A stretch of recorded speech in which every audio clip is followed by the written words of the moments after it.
Hello everyone, this is me, Miriam. Welcome again to my YouTube channel. At ngayon po ay magluluto tayo ng pork ribs and MUI CHOY. So ito yung ating ingredients. We have the pork ribs here.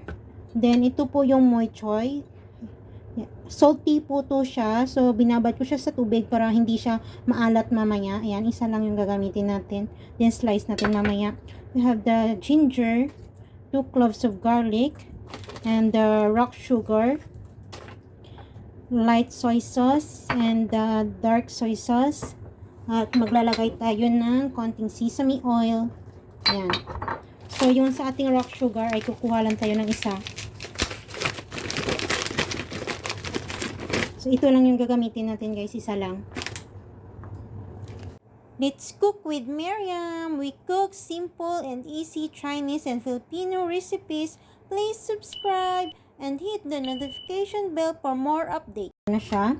So, ito lang yung gagamitin nating rock sugar.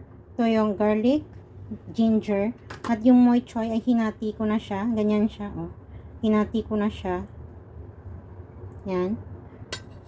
So, now ay stir fry na natin siya. Maglagay tayo ng oil. Ilagay natin yung ginger, tsaka garlic.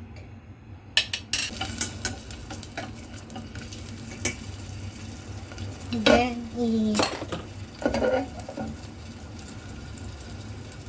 ilagay natin isa-isa yung ating pork.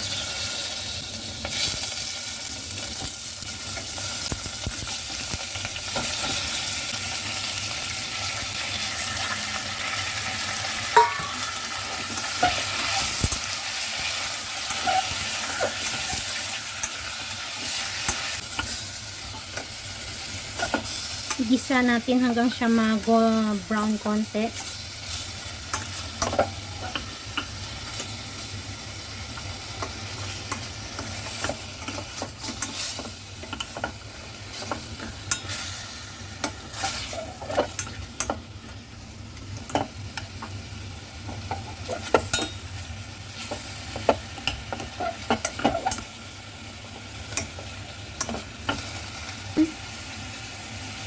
Lalagay natin yung sugar.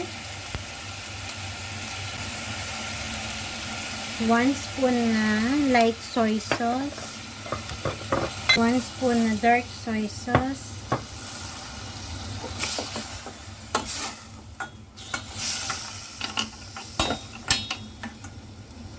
At 100 ml na water.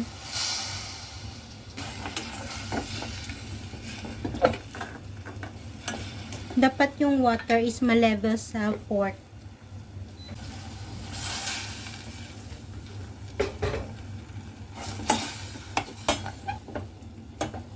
Okay, MUI CHOY.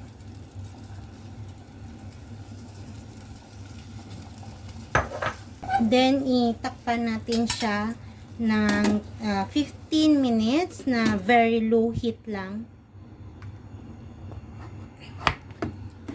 Dapat yung apoy is ganito lang siya guys. Yan, ganyan lang. Maliit lang. Konting lang apoy lang siya. Tapos check nyo siya minsan pag yung water ay naubos. So now ay iboboil natin siya ng 15 minutes. So after 15 minutes ay ganyan na siya. Lalagyan natin ng konting sesame oil.